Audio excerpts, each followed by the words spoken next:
Developed by Rainbow Studios and published by Nordic Games and released originally in 2014 as MX vs ATV Supercross for PlayStation 3, Xbox 360, and PC.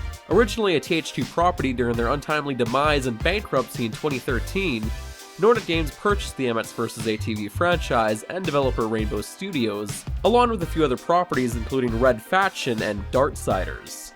What you're currently seeing on screen is the PlayStation 4 version of the game known as MX vs ATV Supercross Encore, which also released on Xbox One and PC in 2015, and is more or less an updated version and port from its previous gen counterpart. And do keep in mind, for transparency, I was given the opportunity to review this game through a review code sent to us. But back to the review itself. In MX vs ATV Supercross Encore, it's your standard racing affair without much presentation going for it. You've got your standard racing modes returning from previous games such as Supercross races, Nationals, Waypoint races, as well as a free ride option just letting you goof around and figure out the tracks. And a new feature to the Encore version of the game known as Rhythm Racing. The game also features multiplayer racing as well, but sadly, as of this recording, the multiplayer, despite the game being a fairly new release for the PlayStation 4, and maybe even the reason why, was sadly pretty dead as far as I can tell. Every race I connected to mostly only had up to 3 or so people, so I'll be focusing purely on my experiences with the single player for this review. The core gameplay of the game itself is the career mode. The career mode itself features competitions ranging from specific vehicle classes to MX vs ATV events, to 50cc events, including the new mode added, Rhythm Racing, but does this entry in the franchise from a new publisher live up to the previous games? Let's find out with the good.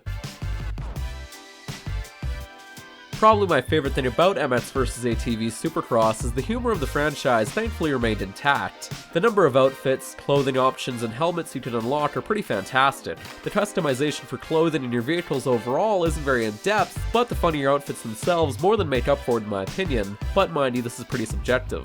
However, if you like racing games, then trust me, you'll have plenty to do.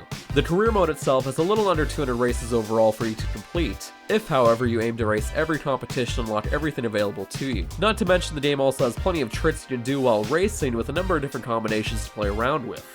Sadly, however, tricking itself doesn't factor in anything while racing.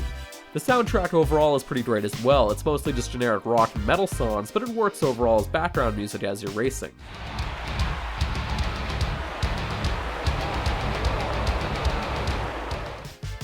But honestly, there isn't much else to discuss. So now let's discuss what doesn't work with the bad. The career mode in this game is probably one of the most repetitive and boring things I've played recently in a video game. Now I know racing games are repetitive in nature, but the amount of variety in the career mode is simply pitiful. Outside of the national and rhythm races, you'll be racing the exact same courses with the exact same vehicles numerous times over if you aim to fully complete the career mode itself. Almost every track feels and looks identical in the Supercross racing events. They're mostly inside stadiums with the same boring track layouts most of the time. Each event is anywhere from 8 to 17 races long, consisting of the same boring looking tracks you've already experienced a dozen times over in previous events. The only difference being between the events, they're either simply called East or West, or has a different vehicle class assigned to it. But not only that, the controls themselves for the vehicles, especially the MX bikes, are simply awful. Turning in particular is absolutely horrendous, and overall controlling your vehicle in this game, despite having spent hours playing it, felt horrible all throughout, and I could never adjust to it. And unlike previous MX vs ATV titles such as MX vs ATV Unleashed for example, this game only features the vehicles in name only, MX bikes and ATVs. But I suppose you can't ask for more than that given the name of the game itself.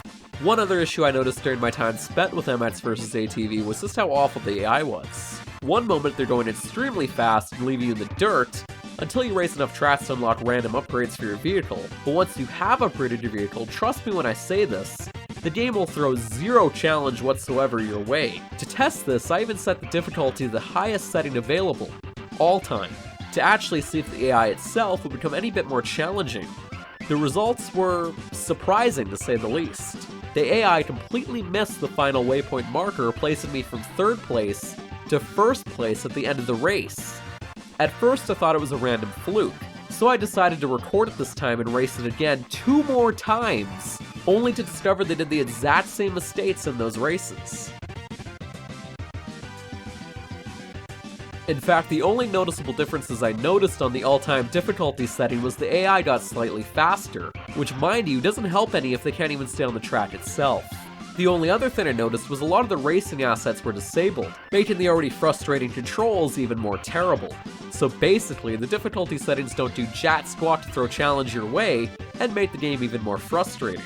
Honestly, the only real challenge I had in this game was the rhythm racing sections, which themselves are horrible and felt almost luck-based at times, considering the only way to win these is based on how well you land on each hill or slope to keep your speed going.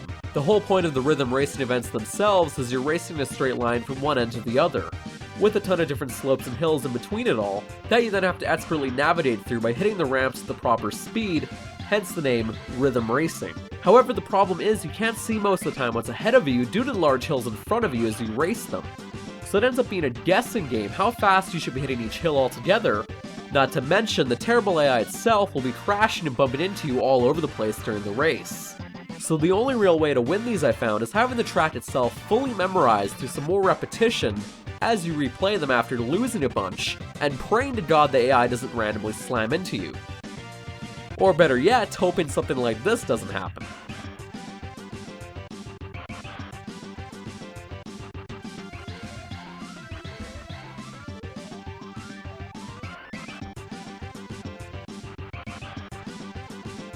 And of course, the only other challenge I had was then having to deal with the awful frame rate as you race during the national and waypoint events, which then brings me to my next point.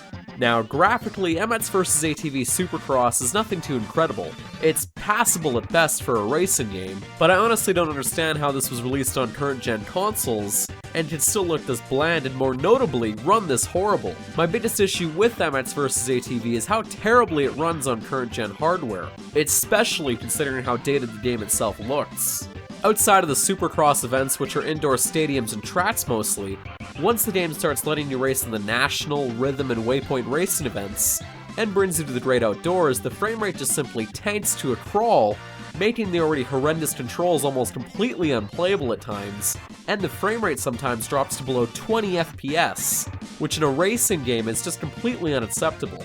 Not to mention the very common crashing, bugs, and some freezing hiccups the game suffered from during my 8 to 10 hours or so I spent with it.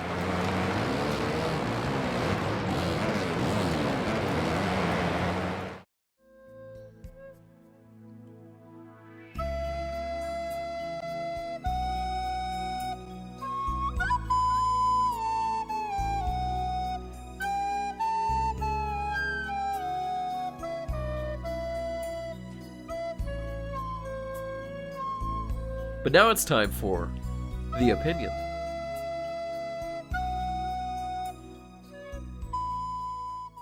I went into MX vs. ATV Supercross Encore expecting a decent arcade racing game, as I have fond memories of playing the previous games of the franchise growing up on the PlayStation 2, and in all honesty, I tried to find things to like about this game. I thought maybe I just needed to adjust to the controls a bit, but after 8 or 10 or more hours, it sadly ended up being probably one of the most disappointing racing games I've played in recent memory. It's unoptimized, and the game runs so poorly it made the game nearly unplayable at times, which is baffling considering this is an updated version of the game running on new hardware, and that this game already came out a year ago. It controls poorly, the amount of vehicles feels limited compared to previous games, and the career mode itself felt like a chore, and overall I simply can't recommend this game to anyone. It simply doesn't appeal to anyone. It doesn't appeal to fans of the previous games as it offers nothing new whatsoever unless you consider rhythm racing somehow appealing on top of removing things from previous games. It sure as hell doesn't appeal to racing game fans when the game can't even run on current-gen hardware despite looking like a last-gen game. But with my angry rant now over, it's time for the rating. I guess the ATVs win considering I can actually control them slightly better. Out of 10.